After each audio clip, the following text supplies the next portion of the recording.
Nikki Haley has served as the 116th governor of South Carolina. She has served as the 29th U.S. ambassador to the United Nations.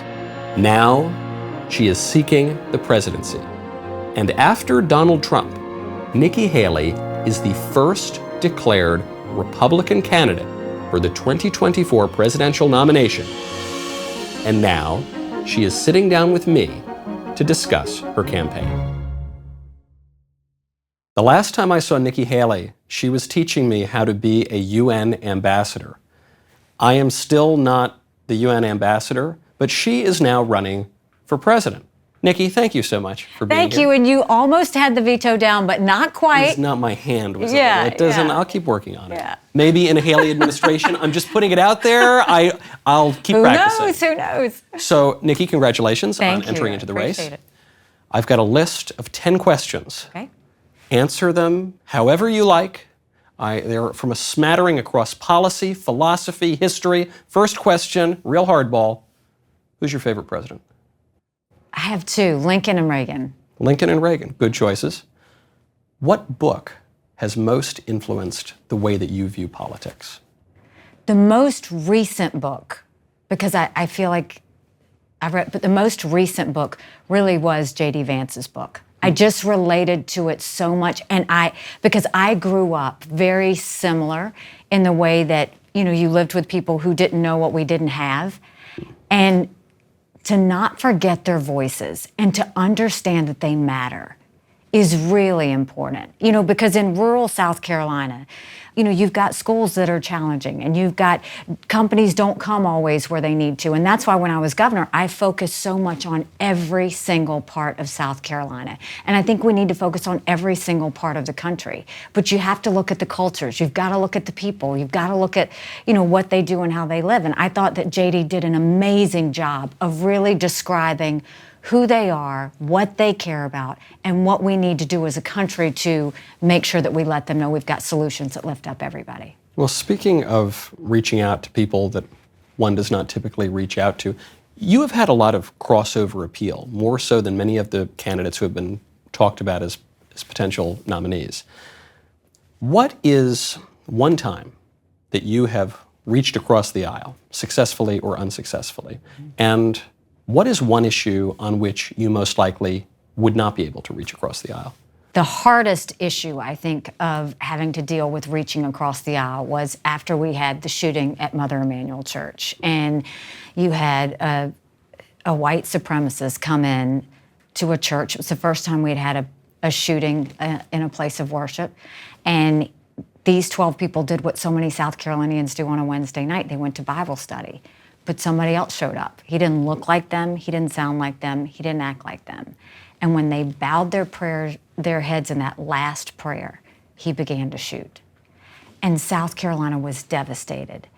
3 days later, he showed, he had his manifesto out and he was showing the Confederate flag. And this was on the heels of Ferguson. And you were watching riots on TV, you were watching that, and I knew that I had to somehow protect the state.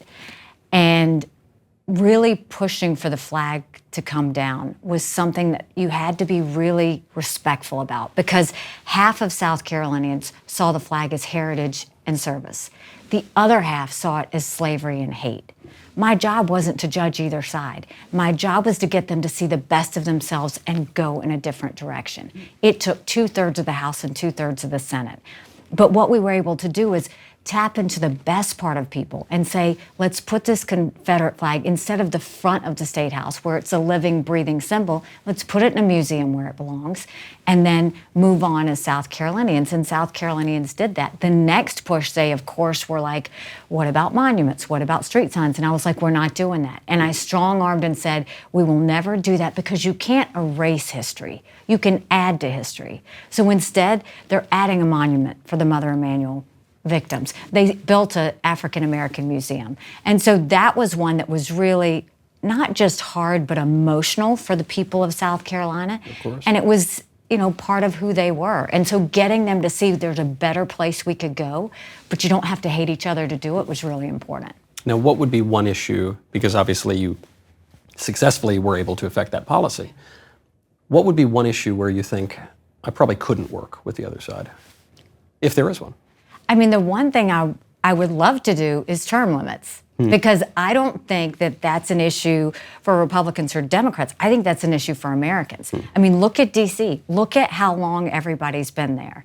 And so do I think Congress will ever pass a term limits bill on their own? No. But what we have to do is You couldn't work with either side. That's exactly right. But what we have to do is get the American people to say, when every single congressman decides to run, are you for term limits? And make them do it at that moment. And when America goes and puts them to where they have to answer and they have to sign a pledge and they have to follow through with it, that's how I think we're going to get it. But I think that's going to be incredibly tough because they don't want to leave the power of it all. And that's a Republican or a Democrat thing. Right. Neither side has any interest in that, at least of the office holders. Yes. According to the polls, the top issue for everybody is the economy, and not just the economy, but cost of living, which is through the roof right now. But it's a very thorny issue because any policy that you can undertake is going to have consequences that you don't want to see. So how does President Haley deal with record high inflation without harming employment? Very much like what we had to do in South Carolina. You know, when I took on as governor, we had double-digit unemployment. And, you know, everything had kind of fallen to the wayside, and I had to build the state back up. What we need to do in America is first stop the spending binge that's happening in D.C. I mean, it's ridiculous how much they're spending. And it's Republicans and Democrats. Why did they open up earmarks? Why are we spending $12 million on a baseball stadium in New York, or $15 million for New Jersey to get the World Cup, or $6.5 million for golf courses in Colorado? Stop the spending. Secondly, balance a budget. I did it as governor in South Carolina. Many governors do it. Why is it that D.C. doesn't do it? We should really push to balance a budget. Then look at 15% of our budget is interest. Well, stop borrowing. We're now borrowing money just to make our interest payments. We need to actually focus on pushing the debt down because our kids are never going to forgive us for this. But the big sting of what we're going to have to do is look at the supply chain and understand that we've got to start building things in America again. And that means when we build things in America, that's what's going to help with inflation. And then for all the people who say we can't talk about entitlement reform, guess what? You got to talk about entitlement reform. But that means you don't have to take away things that have been promised to people. But you do have to look at that new group coming in and say, you're going to have to play by different rules. I had that situation in South Carolina with pensions. We made sure that those that were promised got. But we told the new ones coming in, it's a different game for you. And they know they're not going to get it anyway. And so we've got to start doing something. So it's those hard decisions. I'm not a lawyer, I'm an accountant. So it's those decisions that are tough, but we shouldn't pass any bills that do anything that raise the spending level that we have. Every bill has to work towards bringing down the debt. When we do that and commit to that, then it'll be a different day in America. That would be another issue where you're taking on both sides, because obviously the Democrats have no interest in entitlement reform. And then the House Speaker, Kevin McCarthy, just came out and said, entitlement reform, dead on arrival. President Haley says, too bad. We're going to run out in 2028. Like, we have to do it, but I don't think we have to raise taxes to do it. I think you just have to go back and look at the system and say, let's try something new. On another big issue that people are focused on, immigration. Assuming that you want to put an end to illegal immigration, which most reasonable people do, what do you do about the people already here? Do you put them on a path to citizenship? Do you not put them on a path to citizenship? And furthermore, when it comes to legal immigration, do you restrict it? Do you expand it? Or do you keep it about the same? So I am the daughter of legal immigrants. They came here, they put in the time, they put in the price. They are offended by what's happening on the border. The very first thing is we have to secure the border. We have to stop catch and release. We have to go back to remain in Mexico. But more than that, we have to understand we're a country of laws. The second you stop being a country of laws, you give up everything this country was founded on. And we right now are watching Biden give more money to illegal immigrants than we're seeing given to citizens these days. So I think we have to acknowledge that we have an immigration problem. When it comes to immigration reform and DACA, everybody's quick to want to talk about DACA. We don't talk about DACA until they do immigration reform. Congress loves to complain about it. They need to get in a room and do it. And it's time for a change. We need more processors. We need to look at who's coming in. But more than that, we should look at what will make our country better. Do it on merit. Do it based on the talent we need, not just bringing people in. And do what I did in South Carolina across the country. We passed an Arizona-style E-Verify program that said no business could hire anyone that was in this country illegally. They all left South Carolina because they couldn't get a job. Let's have them all leave America because they can't get a job. We've got to start making sure that we focus on the Americans that live here and not the illegals that are coming in, feeding off the hospitals, feeding off our schools, feeding off the economy, and giving law enforcement more issues. So we have to do that. But we do have to have immigration reform. But I think it should absolutely be on merit. Now, what about legal immigration? This is one area that a lot of people don't talk about. According to whichever polls one looks at, a lot of Americans, including many Democrats, want to reduce the legal number of legal immigrants, rather, who come into the country everywhere. Would you touch that? Would you say let's only focus on illegal immigration? That's when you have to focus on your economy. What I did in South Carolina is I knew what our manufacturers needed, I knew what our small businesses needed, I knew what our farmers needed. Look and see what they have. Look and see what Americans can fill. Then you look at immigration. You should only be bringing in what you need, not what you have. I think the problem for too long has been they're looking at numbers. Well, the numbers don't work. Instead, do it on merit. Do it based on what will make our America better. And look at the things that we're doing. You've got kids that come in from overseas. We train them in our colleges, and then we turn around and send them home. Why are we doing that? Just focus on educating the ones you need and then keep them, if that's the talent that you have to have. Rather than looking at a firm number, just say, okay, what do the companies need to fill the jobs? And we're not going to bring in more than we need to fill those jobs, but... No, because there are times where if we've got plenty, then you can slow that down. If there's times that manufacturers say, we need this talent, we need this skill, you can pick it back up. Now, among the presidential field, one expects lots of governors, and you've been a governor. One expects lots of senators. Very few people in the presidential field will have foreign policy experience. You do happen to have foreign policy experience. Tomorrow, China invades Taiwan. What does President Haley do? Well, if we're smart, China doesn't invade Taiwan because we have to focus on how we're handling Ukraine. It's a big issue. You know, many people think this is about Ukraine. It's bigger than Ukraine. It's about freedom. And that's a war we have to win. We don't have to put more money in it. We don't have to put troops on the ground, but we do need to get with our allies and send equipment and ammunition that they need to win. If Biden would have done this sooner, if you look back, this actually was with Obama. When he went into Crimea, he didn't do anything. It gave Putin the green light to say they don't have the will to do this. Then they go and invade Ukraine, and Biden was slow to the take. If we would have been strong and firm in the beginning, it would have made a big difference. But look at what the Ukrainians did.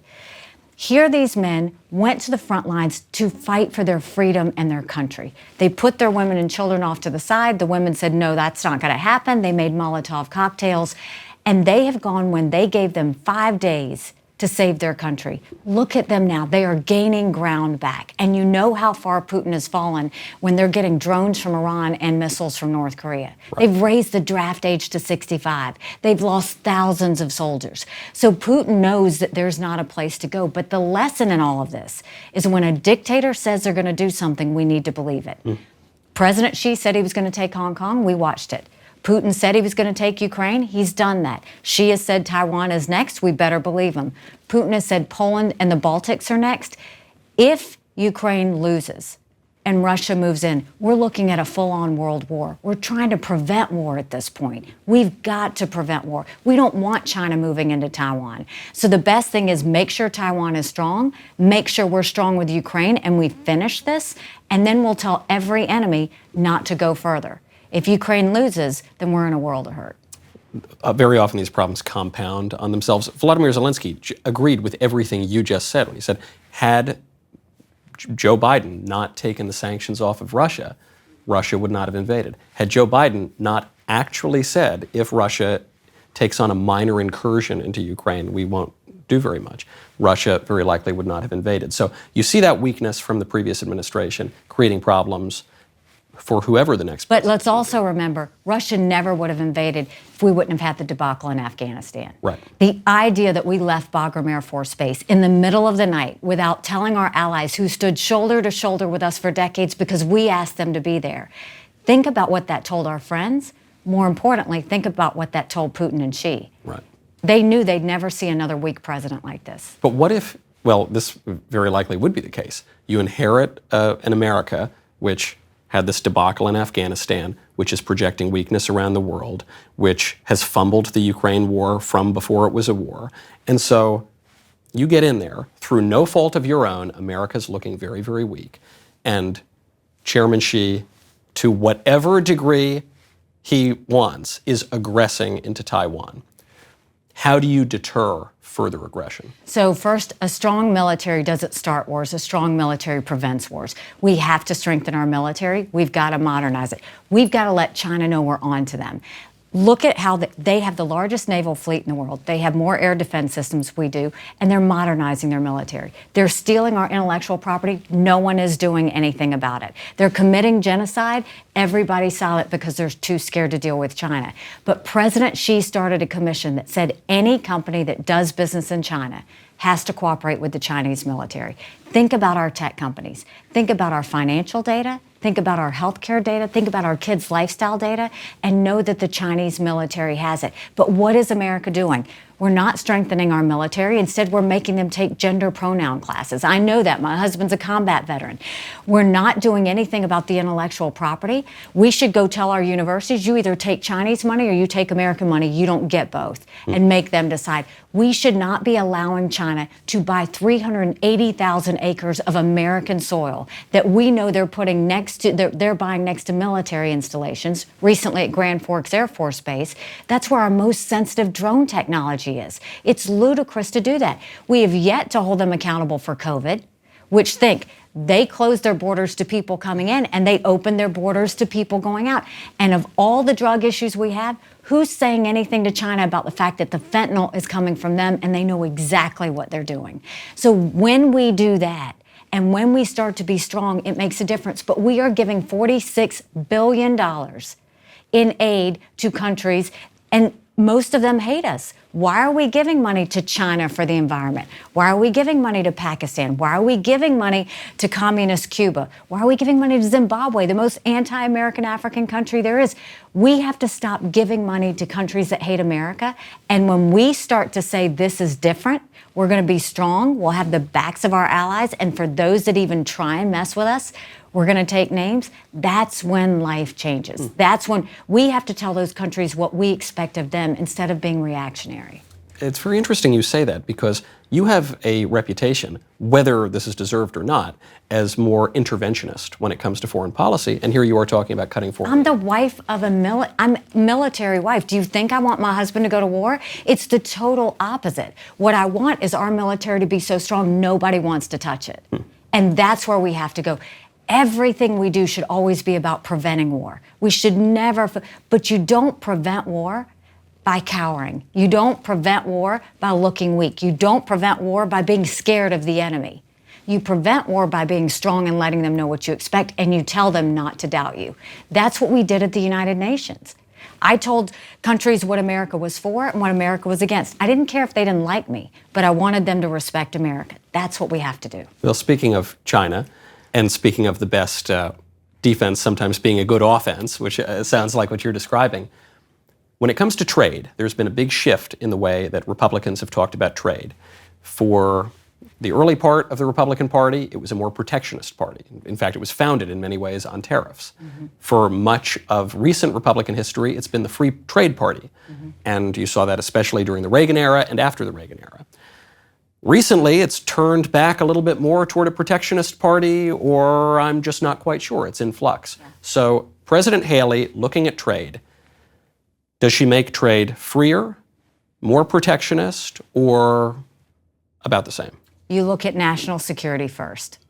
When COVID came, they told us to put on masks, they were made in China. They told us to take COVID tests, they were made in China. If you go and get your medicines, guess what? They're made in China.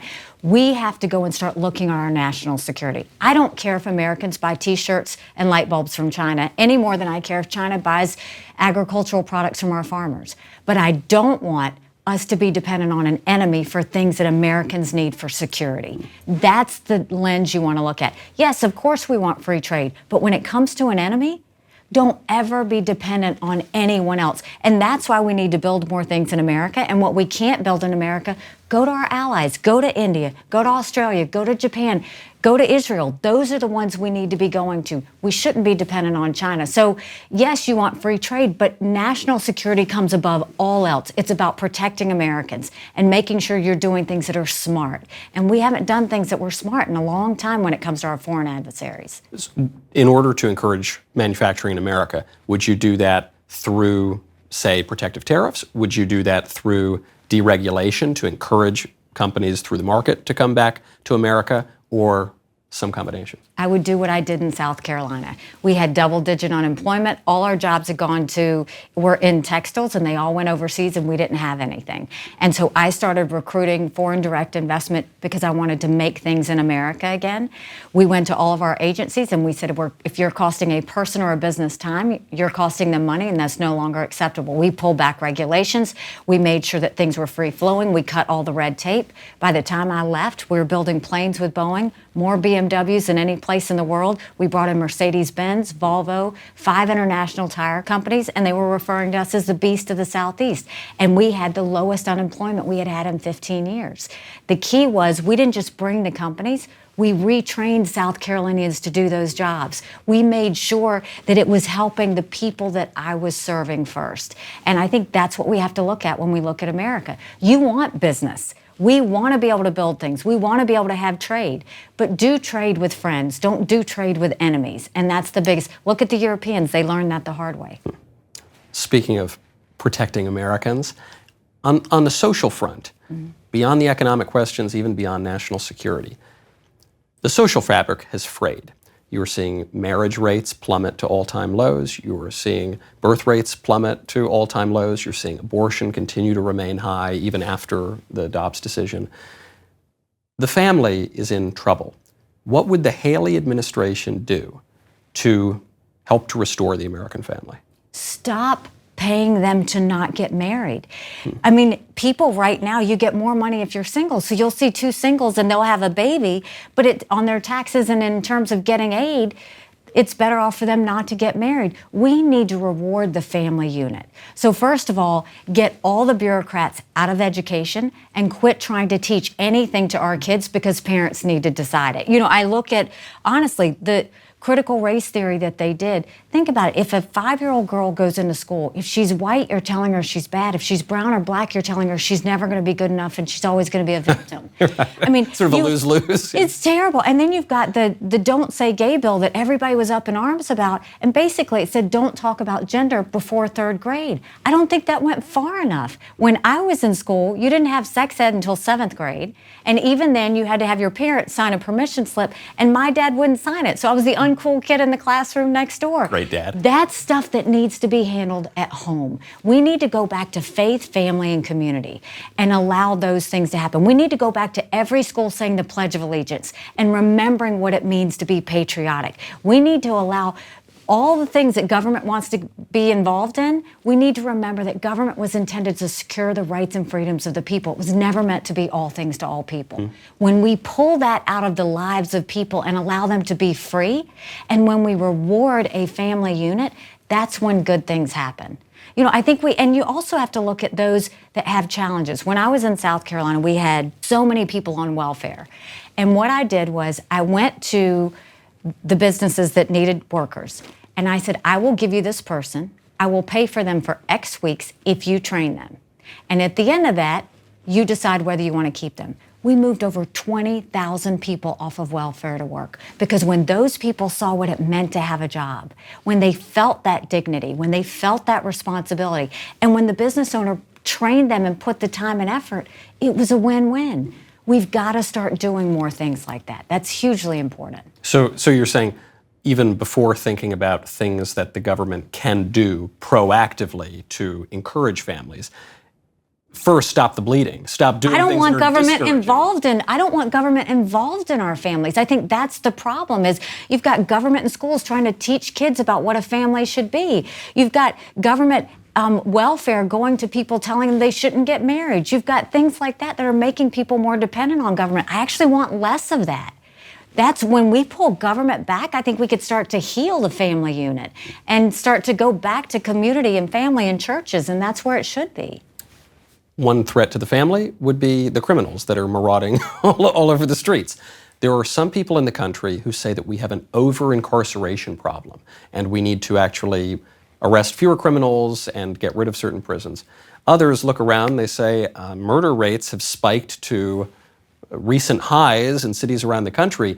Actually, maybe we have an under-incarceration problem because there are so many criminals out there.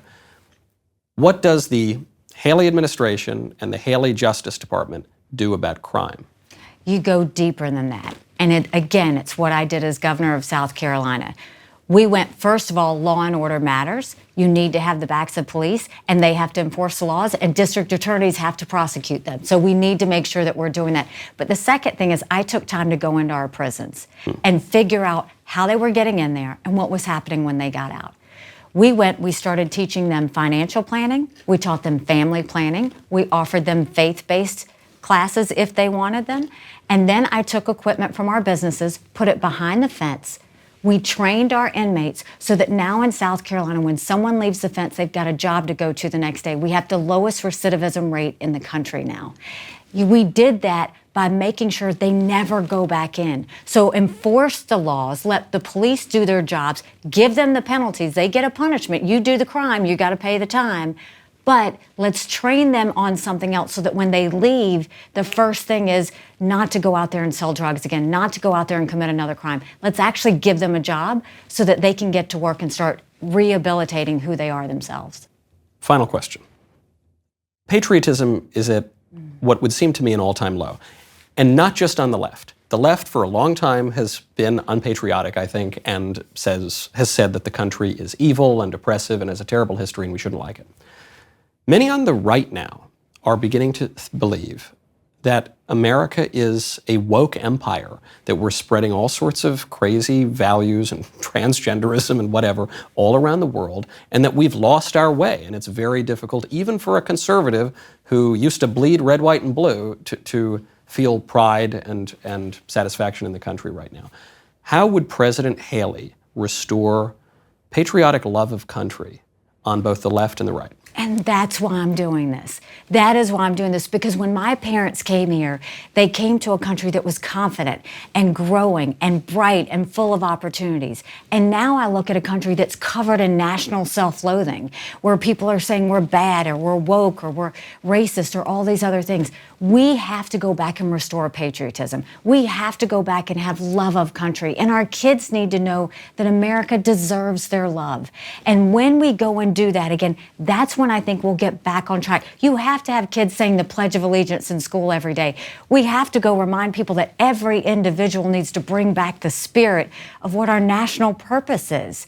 And you look, as a military wife, I can tell you, like, you see that sacrifice and you see the courage that our military men and women go to defend it. We have to go back and understand we're the best country in the world. We're the freest country in the world. But we won't always be like that if we don't love her, if we don't really put in the time to get her back to where she needs to be. We look so distracted right now, Michael. And when America's distracted, the world is less safe. When we start to focus again on getting people to work, fixing our economy, teaching our kids the right education we need to be teaching them, and start being strong again on the world stage, that patriotism will come in. But you have to bring out the best of people. That's what's been lacking. We're not bringing out the best of people, we're bringing out the worst in people. We have to go back to remind them love of country. And that happens when they see production, when they see people moving, when they see people working, and when they see people living with a good quality of life again. I really like that word, distracted. It's a really precise way to describe what's going on. In fact, I've heard sin described as not just the rejection of God and evil in itself, but it's just a distraction. It's a total distraction. So one issue that has crept up is what religion has to do with all of this. You know, John Adams says the country is built for a moral and religious people, and it's not fit for anybody else. Religion has completely declined in the country. People don't really know what they believe at all anymore. You mentioned the spirit of America. What's the spirit look like? I mean, the spirit of America is built on faith, family, and community. That's always been the spirit of America. And so, I think they say that less people are going to church than ever before. If you combine all of these things, it all adds up. We've got to go back to where, yes, we see each other as neighbors. We understand we're one American family. We want our children to live better lives than we live. We've got to go back to what the men and women who sacrificed their lives fought for. They fought for that. They fought for us to have an America that was patriotic and loved country and didn't fall into socialism and didn't fall into national self-loathing. We owe it to them to go back and find our purpose in America. And I think that's hugely important. And I think what we're seeing is with all these distractions, people are finding reasons to hate each other. But what we have to remember too is Republicans have lost the last 7 out of 8 popular votes for president. We have to look in the mirror and means that we're doing something wrong. We should want to win a majority of Americans because our policies are right, our solutions are right. We focus on lifting up everybody, not just a select few. But look at how we've been acting.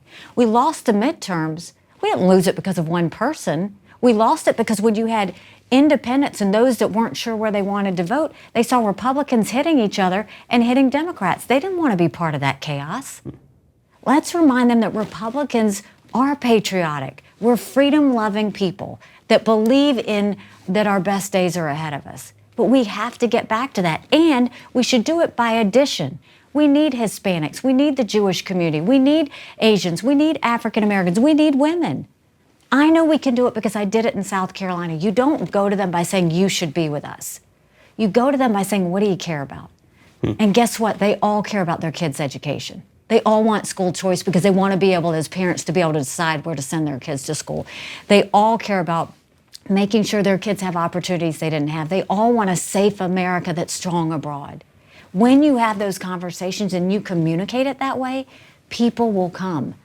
If you're tired of losing, that's why I'm telling Americans to stand with me. America deserves better. Families deserve better than how we're living today. I don't want my children to grow up like this. I mean, I see my daughter and how hard it is for her and her fiance to buy a home. I see my son having to go and take tests and write things that he doesn't believe in just to get an A. Right. I don't want that for my children, but I don't want that for anybody's children. And I think we owe it to everybody to all invest and say, we're going to be part of the solution. We're not going to whine and complain about it anymore. Ambassador Haley, thank you for making the time. This was fun. Thank you. We'll see you out on the campaign trail. Thank you. I appreciate it.